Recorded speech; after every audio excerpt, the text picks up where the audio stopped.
Hi అండి, welcome to RNS study world. మనం ఇదివరకు అయితే విద్యా దృక్పథాలకు సంబంధించి 4 యూనిట్లు అయితే మనం అప్లోడ్ చేయడం జరిగిందండి. టోటల్గా మొత్తం 4 యూనిట్లు అప్లోడ్ చేయడం జరిగింది. సో యూనిట్ 1 వచ్చి 2 పార్ట్స్గా, యూనిట్ 2 వచ్చి 1 పార్ట్గా, యూనిట్ 3 వచ్చి 3 పార్ట్స్గా, యూనిట్ 4 2 పార్ట్స్. ఇప్పుడు 5th యూనిట్ మొత్తం కూడా ఒకే వీడియోగా అప్లోడ్ చేయడం జరుగుతుందండి. జస్ట్ ఒక 1 అవర్ అలా పడుతుంది అంతే ఇది క్లాసు. సో మీరు ఇక్కడ జాగ్రత్తగా వినండి. జస్ట్ వింటే చాలు. మీరు మనకి విద్యా దృక్పథాలకు సంబంధించి మెయిన్ పాయింట్స్ మాత్రమే మాకు తెలియదు, మళ్ళీ ఒకసారి చూసుకోవాలి అనిపించింది మాత్రం పక్కన రాసుకోండి. మిగతా విషయాలు అయితే జనరల్గా జస్ట్ గుర్తుపెట్టుకోండి. ఆల్మోస్ట్ ఆల్ హాఫ్ వరకు జనరల్గానే ఉంటుంది. కొన్ని మాత్రమే ఇయర్స్, డేట్స్, సో వాళ్ళ ఫస్ట్ చైర్పర్సన్స్ అంటారు, సెకండ్ చైర్పర్సన్, ప్రస్తుతం చైర్పర్సన్స్ ఎవరున్నారు, సో ఎవరు నియమిస్తారు, ఏంటి, ఆర్టికల్స్, ఇట్లాంటివి కొన్ని మీరు జస్ట్ ఒక సైడ్లో రాసుకోవాల్సి వస్తుంది. సో ప్రజెంట్ అయితే ఇప్పుడు మనం 5th యూనిట్కి సంబంధించి జాతీయ విద్యా ప్రణాళిక చట్టం 2005 గురించి అయితే తెలుసుకోవాలండి. NCF 2005. సో 1976 వరకు పాఠ్య ప్రణాళిక బోధనతో సహా పాఠశాల విద్యకు సంబంధించిన అన్ని అంశాలపై రాష్ట్ర ప్రభుత్వాలకు సంపూర్ణ అధికారాలు ఉండేటువంటి కొన్ని విషయాలలో మాత్రం కేంద్రం మార్గదర్శకత్వం వహించేది. జాతీయ విద్యా విధానం 1968 NCERT రూపొందించిన పాఠ్య ప్రణాళిక చట్టం 1975 ఈ నేపథ్యంలో వచ్చాయి. సో మనం దీని గురించి అయితే మనం ఆల్రెడీ యూనిట్ 2లో ఉపాధ్యాయ సాధికారతలో మనం దీని గురించి అయితే తెలుసుకున్నాం. సో దాని కంటిన్యూషన్ ఇక్కడ మనకు మళ్ళీ స్టార్ట్ అయిందండి. సో అందుకే అండి నేను మీకు ఈజీగా 10 మార్క్స్ అయితే నేను పెట్టిన వీడియోస్ అన్నీ వింటే కూడా చాలు, మీరు ఈజీగా 10 మార్క్స్లో కనీసం 9 మార్క్స్ మీరు స్కోర్ చేయగలుగుతారు. స్కూల్ అసిస్టెంట్ అండ్ PGT వాళ్ళు, మిగతా వాళ్ళకైతే ఇది 5 మార్క్స్కి ఉంటుంది. సో మీరు ఒకసారి జస్ట్ వినండి కేర్ఫుల్గా. 1976లో విద్యను ఉమ్మడి జాబితాలో చేరుస్తూ 42వ రాజ్యాంగ సవరణ జరిగిందండి. దీని ఫలితంగా 1986లో నూతన జాతీయ విద్యా విధానం ఏర్పడింది. ఇది మనం క్లియర్గా అయితే అప్పుడు ఎక్స్ప్లెయిన్ చేశాను కూడా. మళ్ళీ ఒకసారి గుర్తు తెచ్చుకోండి. ఈ నూతన జాతీయ విద్యా విధానం దేశమంతటికీ సమానమైన ఒక పాఠ్య ప్రణాళిక సిఫార్సు అనేది చేసింది. NCERTకి జాతీయ పాఠ్య ప్రణాళిక చట్టాన్ని రూపొందించేందుకు అవసరాన్ని బట్టి సమీక్షించే బాధ్యత అప్పగించారు. తద్వారా ఏర్పడిన జాతీయ పాఠ్య ప్రణాళిక చట్టం 1988. సో NCF ముఖ్య లక్షణం దేశవ్యాప్తంగా పాఠ్య ప్రణాళికలో నాణ్యత పరంగా సమాన స్థాయి ఉండేలాగా చూడటం. ఉద్దేశం వచ్చేసి దేశపు బహుళత్వాన్ని ఏ మాత్రం నష్టపరచకుండా జాతీయ సమైక్యతను పటిష్టం చేయడమే దీని యొక్క ముఖ్య ఉద్దేశం అండి. తర్వాత NCF 1988 ఆధారంగా అనేక కొత్త కోర్సులు, తర్వాత పాఠ్య గ్రంథాలు వెలువడ్డాయి. చివరకు అవి పిల్లలకు పెనుభారంగా అయితే మారాయి. సో మీరు ఈ NCERT దీని గురించి అయితే క్లియర్గా నేను 2nd యూనిట్లో చెప్పింది వినండి, ఇక్కడ చెప్పింది వినండి. కంటిన్యూషన్ దీనికి జాగ్రత్తగా అయితే గుర్తుపెట్టుకోండి. సో దీనివల్ల అయితే చివరికి పిల్లలు పెనుభారంగా అయితే మారినాయండి NCFకి సంబంధించి. ఈ లోపాల సవరణకు ప్రభుత్వము ప్రొఫెసర్ యశ్పాల్ అధ్యక్షతన భారం లేని అభ్యసనం, లెర్నింగ్ వితౌట్ బర్డన్ 1993 నివేదికను అయితే అందించడం జరిగింది. 2000 సంవత్సరంలో విద్యా ప్రణాళిక సమీక్ష మళ్ళీ జరిగింది. తద్వారా ఏర్పాటు చేయబడిన పాఠశాల విద్య కోసం జాతీయ పాఠ్య ప్రణాళిక చట్టం NCF 2000 దీని వలన పుస్తకాల భారం అయితే తగ్గింది, కానీ పరీక్షల ఉపద్రవం నుండి విద్యార్థి లోకాన్ని కాపాడుకోలేకపోయారన్నమాట. సో దీంట్లో జరగాల్సిన లోటుపాట్లు అయితే మాత్రం జరిగాయి. NCF 1988 ద్వారానైతే దాన్ని సవరించుకొని మళ్ళీ 2000లో మనకు భారం తగ్గే విధంగా అయితే చేశారు. కానీ అది కూడా అంతగా ఉపయోగం లేకపోయింది. బట్ 14 ఏళ్ల వరకు పిల్లలందరూ బడిలో చేరడానికి, బడి కొనసాగటానికి, పాఠశాల విద్యలో రాణించడానికి విద్యార్థి కేంద్రమైన విద్య అవసరమని NPE 1986, POA 1992 పేర్కొన్నవి. సో ఇక్కడ సంఘతత్వం, సరళతత్వం, నాణ్యత, జాతీయ పాఠ్య ప్రణాళిక దృక్పథాలుగా ఉండాలని POA 1992 సూత్రీకరించింది. తర్వాత NCERT పాఠ్య ప్రణాళిక చట్టం 2000ను సమీక్షిస్తుందని చెప్పి మానవ వనరుల అభివృద్ధి శాఖగా ప్రకటించిన తర్వాత కార్యనిర్వాహక వర్గం జూలై 14, 2004లో సమావేశమయ్యి NCF 2000ను భారం లేని అభ్యసనం నివేదిక వెలుగులో సమీక్షించాల్సినదిగా నిర్ణయించింది. సో ఇక్కడ NCF 2005కి ఏర్పాటు చేయబడిన జాతీయ సారథ్య సంఘంలో 35 మంది 1+1+33 సభ్యులు గలరు. ఇక్కడ ప్రొఫెసర్ యశ్పాల్ అధ్యక్షులుగా నూతన జాతీయ విద్యా ప్రణాళికను రూపొందించడానికి NCERT ఒక సారథ్య సంఘాన్ని అయితే నియమించింది. అలాగే భారం లేని అభ్యసనం 1993 నివేదిక కూడా ప్రొఫెసర్ యశ్పాల్ గారి సారథ్యంలోనే రూపొందించబడింది. వీరు మాజీ యూనివర్సిటీ గ్రాంట్స్ కమిటీ చైర్మన్. ఇలాంటివి కొంచెం గుర్తుపెట్టుకోవాలి. NCF 2005 ఏర్పాటుకు ఉమ్మడి ఆంధ్రప్రదేశ్ నుండి ప్రొఫెసర్ శాంతా సిన్హా, మనం తన గురించి ఇందాకైతే చెప్పుకున్న శాంతా సిన్హా అనేది NCPCFకి చైర్పర్సన్గా ఫస్ట్ ఉన్నటువంటి వ్యక్తి. ఈవిడ శాంతా సిన్హా ప్రాతినిధ్యం వహించారు. సో ఈ సంఘం పాఠశాల విద్య కోసం జాతీయ పాఠ్య ప్రణాళిక చట్టం national curriculum for school education 2000ను భారం లేని అభ్యసనం లెర్నింగ్ వితౌట్ బర్డన్ 1993 నివేదిక వెలుగులోకి అయితే సమీక్షించింది. ఈ సంఘానికి సహాయంగా 21 ఫోకస్ గ్రూపులు ఏర్పడ్డాయి. దేశవ్యాప్తంగా పలు విద్యా సంస్థలు, విద్యావేత్తలు, పాఠశాల ఉపాధ్యాయులతో, స్వచ్ఛంద సంస్థలతో సాగించిన చర్చల అనంతరం NCFను రూపొందించారు.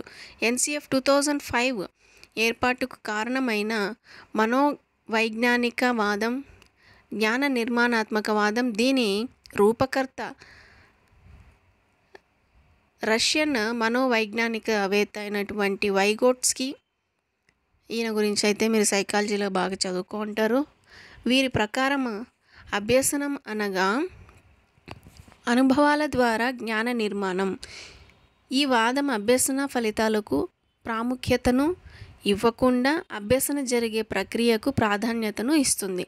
జాతీయ పాఠ్య ప్రణాళిక చట్టం 2005 విశ్వకవి రవీంద్రనాథ్ ఠాగూర్ రచించిన సివిలైజేషన్ అండ్ ప్రోగ్రెస్ అనే గ్రంథంలోని సృజనాత్మక శక్తి, సహజమైన ఆనందము బాల్యానికి కీలకం అనే వాక్యంతో ప్రారంభమవుతుంది.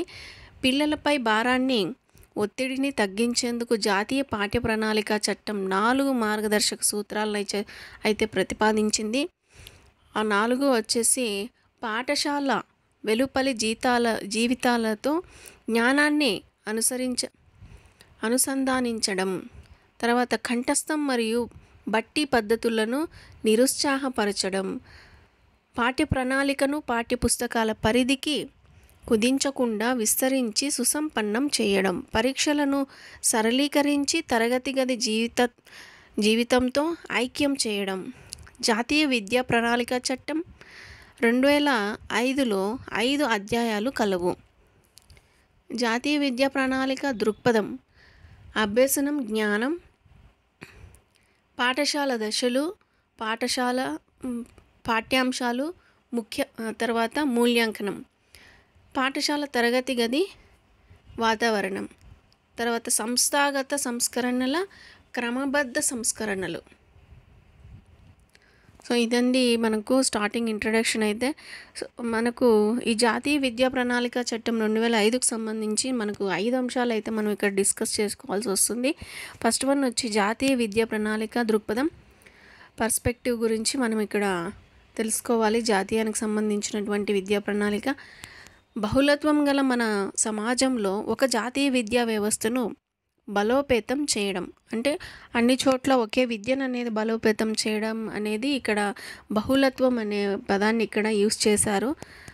ప్రతి మొత్తం మన నేషనల్ వైడ్ ఒకే విద్యా వ్యవస్థను అనేది ఏర్పరచాలని, భారం లేని అభ్యసనం అంశాల ఆధారంగా పాఠ్య ప్రణాళిక భారాన్ని తగ్గించాలని చెప్పి జాతీయ విద్యా ప్రణాళిక అని చెప్తుంది.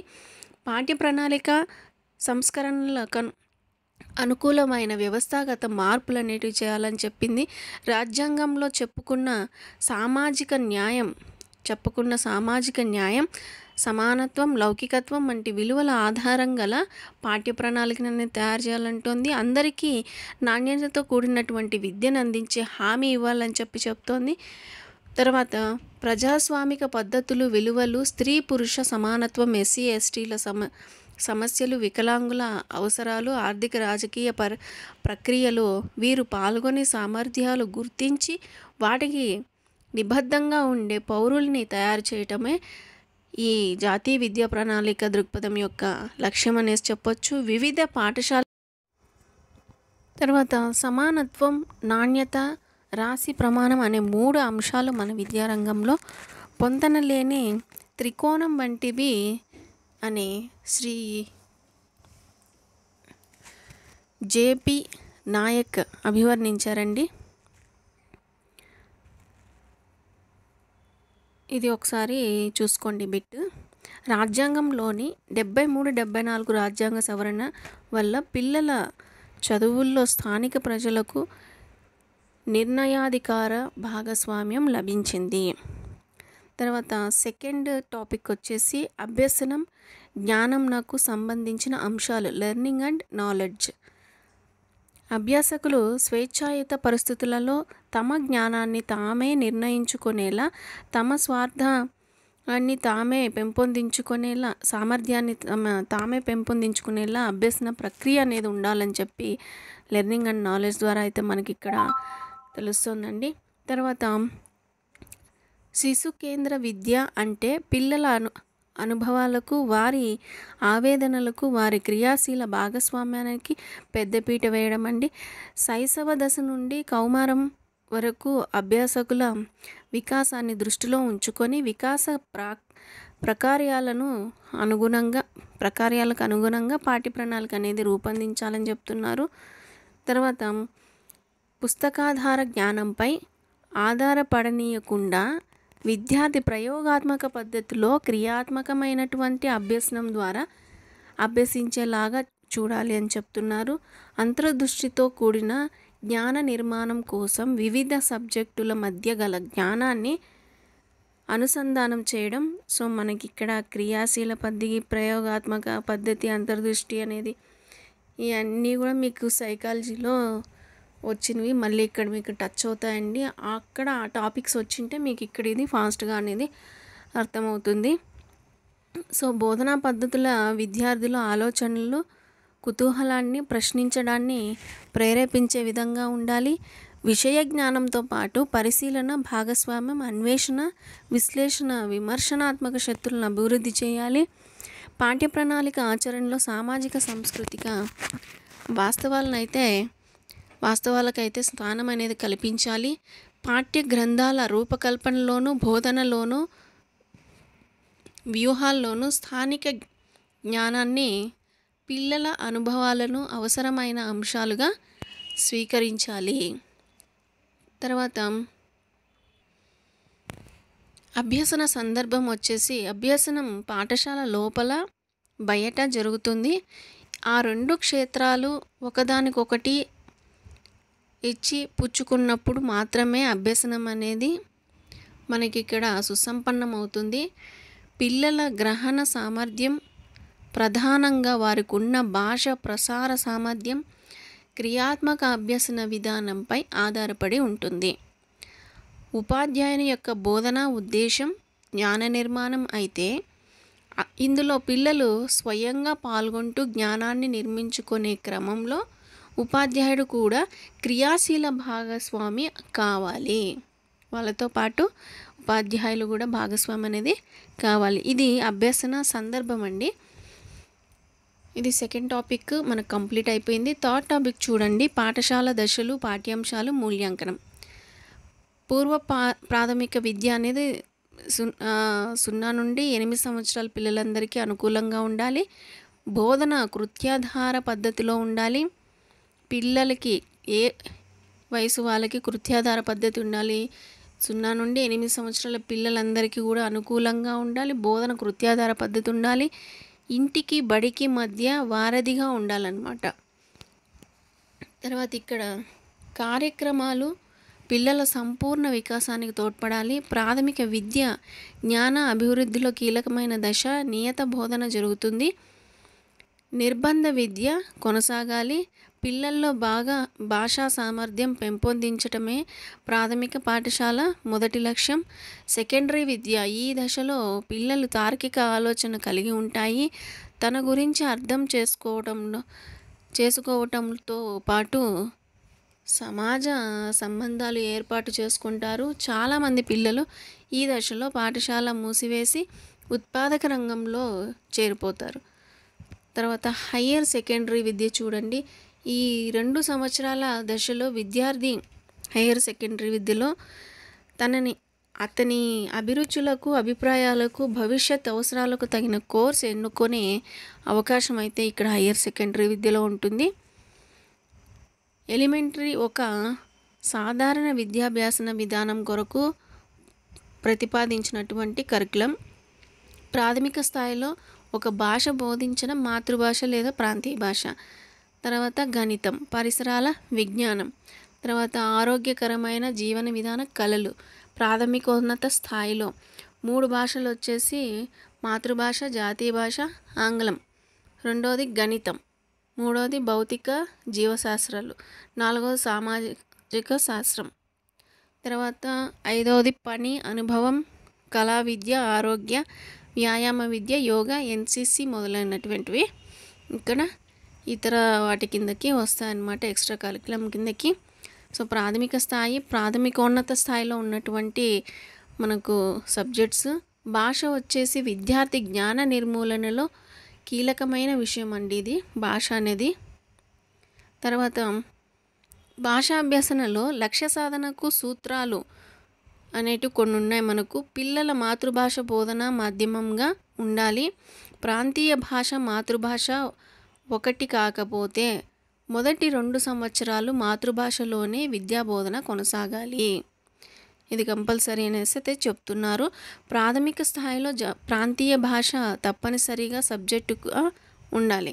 మాధ్యమిక స్థాయిలో ప్రాంతీయ భాషతో పాటు ఇంగ్లీషు కూడా ఒక సబ్జెక్టుగా ఉండాలి. తర్వాత హిందీయేతర రాష్ట్రాలలో పిల్లలు హిందీ నేర్చుకోవాలి. హిందీ ప్రాంతీయ పిల్లలు హిందీతో పాటే ఆ ప్రాంతంలో మాట్లాడని మరో భాష నేర్చుకోవాలి. వీటితో పాటు సంస్కృతాన్ని కూడా నేర్చుకోవచ్చు. ఉన్నత పాఠశాల స్థాయిలో ఒక ప్రాచీన భాషను, హయ్యర్ సెకండరీ స్థాయిలో ఒక విదేశీ భాషను కూడా ప్రవేశపెట్టచ్చు. సో ఇది మనకు జనరల్గా స్కూల్స్లో మనకు ఉన్నటువంటి లాంగ్వేజెసేనండి, దాని గురించే చెప్తున్నారు. పలు భాషల్ని నేర్పడం ద్వారానే కాదు, తరగతి గది లోపల బహుభాషా అవకాశాన్ని ఉపయోగించడం ద్వారా బోధన వ్యూహాలు రూపొందించాలి. గిరిజన భాషల్ని కూడా మాతృభాషలుగా గుర్తించి బోధన అనేది వాళ్ళకి అర్థమయ్యే విధంగా వాళ్ళ లాంగ్వేజెస్ వచ్చినట్లయితే అందులో కూడా బోధించడం తప్పు కాదు అనేసి చెప్తున్నారు. గణితం నెక్స్ట్ గణితంకి వస్తే గణిత జ్ఞానం కంటే సూత్రాలు, యాంత్రిక పద్ధతులు, గణితీకరణ, తర్వాత బోధనలో ముఖ్య లక్షణం. సో తార్కికంగా ఆలోచించడానికి, అమూర్తాలను నిర్వచించుకోవడానికి, సమస్యలను సాధించుకోవడానికి తగిన విధంగా పిల్లల సామర్థ్యాలను పెంచాలి. నాణ్యమైన గణిత విద్య అందుబాటులో ఉండడం ప్రతి బిడ్డ హక్కు. తర్వాత సెకండరీ స్థాయిలో గణితం ఒక నిర్బంధ పాఠ్యాంశము. పూర్వ ప్రాథమిక స్థాయిలో గణితాభ్యసనం బోధనా రూపంలో ఉండకుండా క్రీడా పద్ధతిలో ఉండాలి. సమాచార సాంకేతిక పరిజ్ఞానం ఐటీ అనేది, కంప్యూటర్ సైన్స్ సిఎస్ అనేది పాఠశాల విద్యా ప్రణాళికలో తప్పనిసరిగా కావాలి. తర్వాత విజ్ఞాన శాస్త్రం గురించి అయితే సైన్స్కు సంబంధించినటువంటి అంశాలు పిల్లల వయస్సుకు, జ్ఞాన సామర్థ్యానికి తగిన విధంగా అయితే ఉండాలి. పిల్లల్లో కుతూహలాన్ని, సృజనాత్మక వికసించే పద్ధతులను నేర్పే విధంగా అయితే సైన్స్ శిక్షణ అయితే ఉండాలి. శ్రమ ప్రపంచంలోకి ప్రవేశించడానికి తగిన జ్ఞానాన్ని, నైపుణ్యాన్ని అయితే పిల్లలకి విజ్ఞానాన్ని అందించాలి. ఈ విజ్ఞాన శాస్త్రంలో పర్యావరణ సంరక్షణ పద్ధతులను విద్యార్థికి అవగాహన చేయాలి. తర్వాత పర్యావరణ చైతన్యం మొత్తం పాఠశాల పాఠ్య ప్రణాళికలో అంతర్భాగం కావాలి. తర్వాత స్థానిక ప్రాధాన్యత గల ప్రాజెక్టుల మీద పనిచేయడాన్ని శాస్త్ర సాంకేతిక అక్షరాస్యత అంటారు. ఇది సెకండరీ స్థాయి ప్రణాళికలో ప్రాధాన్యత గల అంశం అండి ఇది. తర్వాత సామాజిక శాస్త్రం వచ్చేసి స్వతంత్రంగా ఆలోచించడానికి, సామాజిక అంశాల్లో విమర్శనాత్మకంగా ప్రతిస్పందించడానికి తగిన నైతిక, మానసిక శక్తిని కలిగించే విధంగా సామాజిక శాస్త్ర బోధన అయితే ఉండాలి. స్త్రీ పురుష న్యాయం, మానవ హక్కులు, అట్టడుగు వర్గాల పట్ల, మైనారిటీల పట్ల స్పృహ కలిగి ఉండడం లాంటి విలువలను ఇక్కడ వాళ్ళకి అనేది పెంపొందించాలని చెప్పేసి వాళ్ళకి తెలియజేసేలాగా చెప్పాలని చెప్తున్నారు. తర్వాత పౌర శాస్త్రాన్ని రాజకీయ శాస్త్రంగా పునర్నిర్మించాలని చెప్పి బ్రిటిష్ పాలన కాలంలో వినయం, విధేయత కలిగిన సమాజాన్ని నిర్మించడమే ఆ కాలపు పౌరశాస్త్రం లక్ష్యం అనేసి పిల్లలకు అర్థమయ్యే విధంగా అయితే చెప్పాలని చెప్పి సామాజిక శాస్త్రానికి సంబంధించి మనకి ఇక్కడ చెప్తున్నారు. తర్వాత గతం పట్ల పిల్లల దృక్పథాన్ని ప్రభావితం చేసేదిగా చరిత్ర అనేది ఉండాలని చెప్తున్నారు. మాధ్యమిక స్థాయిలో సామాజిక శాస్త్రంలో చరిత్ర, భూగోళం, రాజనీతి శాస్త్రం, ఆర్థిక శాస్త్రాలను ప్రవేశపెట్టాలి. నెక్స్ట్ కళా విద్య అనేది కూడా మనకి ఇక్కడ ఇచ్చారు. కళా విద్య ఒక సబ్జెక్టుగా ప్రతి పాఠశాలలో 10వ తరగతి వరకు తప్పనిసరిగా విషయంగా అమలు చేయాలని చెప్తున్నారు. దీనిలో ప్రధాన అంశాలు వచ్చేసి సంగీతం, నాట్యం, చిత్రకళ, థియేటర్ ఆర్ట్స్. సంగీతం, నాట్యం, థియేటర్ ఆర్ట్స్ కోర్సులను ప్రాథమిక స్థాయి వరకు తప్పనిసరిగా చేయాల్సిన అవసరం అయితే లేదు, కానీ పెడితే బాగుంటుందని చెప్పి అంటున్నారు. ప్రాథమిక విద్యాస్థాయి నుండి అన్ని సబ్జెక్టుల్లోనూ పని సంస్కృతిని పెంపొందించే కార్యక్రమాలు అయితే మనం చేయాలంటున్నారు. పాఠశాల బయట పని అవకాశాలు కల్పించే ఏజెన్సీలను గుర్తించాలంటున్నారు. ఉన్నత, పేద వర్గాల మధ్య వ్యత్యాసాలను గుర్తిస్తారు. విద్యార్థులకు పని పట్ల గౌరవం అనేది పెరుగుతుంది అని చెప్పి ఈ పని అనే విషయాన్ని మనకి ఇక్కడ ఇంట్రడ్యూస్ చేస్తున్నారు.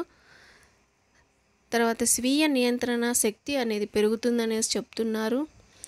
ఆరోగ్యం, వ్యాయామ విద్య, దీని ద్వారా విద్యార్థి సంపూర్ణ మూర్తిమత్వాభివృద్ధికి ఉపయోగపడుతుంది. ఆరోగ్య విద్యకు హయ్యర్ సెకండరీ స్థాయిలో ఒక ఐచ్ఛిక అంశంగా చదివే అవకాశం అయితే కల్పించాలి. యోగాను ప్రాథమిక స్థాయి వరకు అనియతంగాను, 6వ తరగతి నుండి నియతంగా ప్రవేశపెట్టాలి. తర్వాత వాళ్ళ యొక్క బ్లాక్ వైజ్గా, వాళ్ళకి క్లాస్ వైజ్గా పిల్లలకు క్రీడా పోటీలు అనేది కూడా నిర్వహించాలని అయితే చెప్తున్నారు. తర్వాత శాంతి, తగిన కృత్యాల ద్వారా పాఠశాల విద్య సాగినంత కాలం అన్ని సబ్జెక్టుల్లో శాంతి విలువలను పిల్లలకు ముఖ్యంగా తెలియజెప్పాలని చెప్తున్నారు. ఉపాధ్యాయ శిక్షణలో కూడా శాంతి విద్య ఒక భాగంగా అయితే ఉండాలంటున్నారు. తర్వాత వృత్తి విద్య సెకండరీ మరియు హయ్యర్ సెకండరీ స్థాయిలో పిల్లలకు వృత్తిపరమైన కౌన్సిలింగ్ కోసం జూ కేంద్రాలు ఏర్పరచాలి. ఇవి ప్రాథమిక స్థాయి పిల్లలకు చేతి పని నేర్పించేలాగా ఉండాలి. తర్వాత మూల్యాంకనం వచ్చేసి మనకు ఇచ్చినటువంటి అంశాల్లో మూల్యాంకనం కూడా ఉంది. ఈ మూల్యాంకనం విషయానికి వస్తే విద్య ఎంతవరకు ఫలప్రదంగా ఉపయోగపడిందో అనే విషయాన్ని విశ్వసనీయ పద్ధతిలో లెక్కించడమే మూల్యాంకనం. అంతే కదండి, ఎంతవరకు పిల్లవాడు మనం చెప్పింది నేర్చుకున్నాడో తెలుసుకోవడానికి మనం పెట్టేటువంటి పరీక్షలు ఇలాంటివన్నీ కూడా దీన్నే మూల్యాంకనం అని చెప్పేసి అంటాం. పిల్లల గుణాత్మకతను అంచనా వేయడానికి నిరంతర పరిశీలన అయితే అవసరం. సిసి ఓపెన్ బుక్ సిస్టమ్ అని అన్ని దశల్లో ప్రవేశపెట్టాలి. ప్రశ్న పత్రాలను పిల్లల సమక్షంలోనే సరిచేయడం, గ్రేడింగ్ ఇవ్వటం వల్ల తప్పు ఒప్పులో తెలుసుకుంటారు. రిపోర్టు కార్డులలో ఏమి నమోదు చేసినా వాటితో పాటు అలా అంచనా వేయడానికి కారణాలు తెలుపుతూ వివరమైన రిపోర్టు అనేది జతపరచాలి. 1-2 తరగతులకు మౌఖిక లిఖిత పరీక్షలు అనేటివి ఉండకూడదు. 3 నుండి 8 సంవత్సరముల పరిశీలనలు మౌఖిక లిఖిత పరీక్ష పద్ధతులు ఉపయోగించవచ్చు. తర్వాత 5వ తరగతి నుండి పిల్లల స్వీయ మూల్యాంకన రిపోర్ట్ అయితే కార్డులో నమోదు చేయాలి. టర్మినల్ పరీక్షలు సంవత్సరాంత పరీక్షలు 8వ తరగతి వరకు ఉండకూడదు. తర్వాత 4వ అంశం అండి, పాఠశాల తరగతి గది వాతావరణం. గ్రంథాలయం కోసం వారానికి ఒక పీరియడ్ని అయితే కేటాయించాలి. ప్రాథమిక పాఠశాలలో సైన్స్ గణిత కార్నర్లు, 4 అడుగుల ఎత్తు రన్నింగ్ బోర్డులు, తర్వాత ప్రాథమికోన్నత సెకండరీ స్కూల్లో ప్రయోగశాలలు తప్పనిసరిగా ఉండాలి. బ్లాక్ క్లస్టర్స్ స్థాయిలో క్రాఫ్ట్ ప్రయోగ అవసరం అయితే పెట్టాలంటున్నారు. NCF 1988 పాఠశాలకు సంవత్సరానికి 200 పని దినాలు అనేటివి ఉండాలి. NCF 2005 210 పని దినాలని అయితే పేర్కొన్నారు ఇక్కడ. సో ఈ పని దినాలు అయితే మీరు గుర్తుపెట్టుకోండి. NCF 1988 NCF 2005 ప్రకారం అయితే స్థానిక సంస్థ ఆధ్వర్యంలో వార్షిక ప్రణాళికను రూపొందించుకోవాలి. స్థానిక సెలవుల్ని బ్లాక్ స్థాయిలో నిర్ణయించాలి. పాఠశాలలో అభ్యసన సాగే కాలం ఏ పరిస్థితులలోనూ 6 గంటల కంటే తగ్గకుండా జాగ్రత్త పడాలి. తర్వాత బాల్యారంభ విద్యా కేంద్రాల అభ్యసన కాలం 3 గంటలకు తగ్గకుండా ఉండకూడదు. తర్వాత వారానికి 2 సార్లు సీనియర్ అసెంబ్లీ నిర్వహించాలి. ప్రాథమిక స్థాయి 1 నుండి 5 తరగతుల విద్యార్థుల హోంవర్క్ వారానికి 2 గంటలు అయితే ఉండాలి. ప్రాథమికోన్నత స్థాయి 6 నుండి 8 తరగతుల విద్యార్థులకు రోజుకు 1 గంట చొప్పున వారానికి 6 గంటలు అయితే ఉండాలండి. సెకండరీ 9 to 12 స్థాయి తరగతుల విద్యార్థులకు రోజుకు 2 గంటల చొప్పున వారానికి 10 నుండి 12 గంటలు అయితే ఉండాలని చెప్తున్నారు. హస్తకళ ప్రాజెక్టులు ప్రయోగం కోసం పెద్ద పీరియడ్ గంట లేదా గంటన్నర సెషన్ అనేది కేటాయించాలని చెప్తున్నారు. భాష గణితం సబ్జెక్టులకి ప్రతిరోజు టైం టేబుల్ అనేది ఉండాలి. ఉపాధ్యాయ పునశ్చరణకు 45 నిమిషాలు అయితే కేటాయించాలి. ఉపాధ్యాయ వృత్యాంతర శిక్షణకి 20 రోజులు అయితే కేటాయించాలి. సో ఇలాంటివి మనకి లాస్ట్లో ఇచ్చినటువంటి పాయింట్స్ మనకు బిట్ వచ్చే అవకాశం ఉంటుందండి. ఇవి ఒకసారి చూసుకోండి, లేదంటే మళ్ళీ ఒకసారి జస్ట్ వెనక్కి స్క్రోల్ చేసి వినండి. నెక్స్ట్ 5th టాపిక్ వచ్చేసి క్రమబద్ధ సంస్థాగత సంస్కరణలు. మనకి 5th యూనిట్కి సంబంధించి లాస్ట్ టాపిక్ అండి. వ్యవస్థాగత సంస్కరణల సందర్భంలో నాణ్యతను మనసులో ఉంచుకోవాలి. సామర్థ్యాలను పెంచుకొని బలహీనతను సరిచేసుకొని స్వయం సంస్కరణలు జరిగేలా ఉండాలి. ఇది పాఠశాల నుంచి ప్రారంభమైన క్రింది నుండి పైకి గ్రామ క్లస్టర్స్, మండల, జిల్లా విస్తృత ప్రణాళిక రూపొందించుకోవాలండి. తర్వాత పాఠశాలలోని బోధనాభ్యాసన తీరుతెన్నులుగాను నిరంతరం ప్రతిచర్య రూపంలో అయితే పర్యవేక్షించాలని చెప్తున్నారు. పిల్లలతో చర్చించే అవకాశం ఉండాలి. వారి జ్ఞానాన్ని, విశ్వాసాన్ని ప్రశ్నించాలి. తర్వాత అందుకు విద్యను విస్తృతార్థంలో చూడాలి. పిల్లల ప్రత్యేక సందర్భాల్లో నుంచి చూడాలి. సో పిల్లల్ని ఇక్కడ మనం ప్రత్యేక సందర్భాల నుంచి వాళ్ళని గమనించాలని చెప్పి అయితే వాళ్ళకు అవకాశాలు అనేది కల్పించాలని చెప్పి ఒక్కొక్కరికి ఒక్కొక్క అవకాశం అనేది అందించాలని చెప్పి చెప్తున్నారు. ప్రజా భాగస్వామ్యంలో అభివృద్ధి సాధించేందుకు పంచాయతీరాజ్ వ్యవస్థను పటిష్టం చేయాలి. అందుకు గ్రామ స్థాయిలో గ్రామ పంచాయతీకి సమాంతరంగా ఉన్న ఇతర వ్యవస్థలను క్రమబద్ధీకరించాలి. తర్వాత వృత్యంతర శిక్షణను పాఠశాల పని పద్ధతులలో మార్పు కోసం ఒక ఉత్ప్రేరకంగా ఉపకరించాలన్నమాట. అందుకు వృత్యంతర శిక్షణలో క్రింది అంశాలను అయితే గుర్తించాలి. వివిధ సబ్జెక్టులలో పోస్ట్ గ్రాడ్యుయేషన్ అధ్యయనం చేయాలి. ఉపాధ్యాయ విద్యలో అండర్ గ్రాడ్యుయేషన్ కోర్సులకు అయితే అవకాశం ఇవ్వాలి. భాషా ప్రావీణ్యం కోసం ఒక కోర్సు ఉపాధ్యాయ విద్యలో భాగం కావాలి. తర్వాత పరీక్షా సంస్కరణలు ఒత్తిడిని తగ్గించి ఉత్తీర్ణతను పెంచాలని మన పరీక్షా విధానాలలో కొన్ని విధానాలు అయితే ఉన్నాయండి. అవి ఇక్కడ ఇచ్చినటువంటి మొత్తం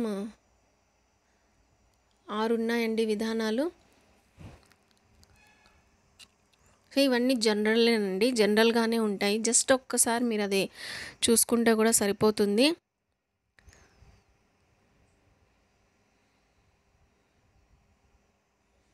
నేను ఇక్కడ లాస్ట్ పాయింట్స్ అయితే చెప్తాను చూడండి, ఇంపార్టెంట్వి.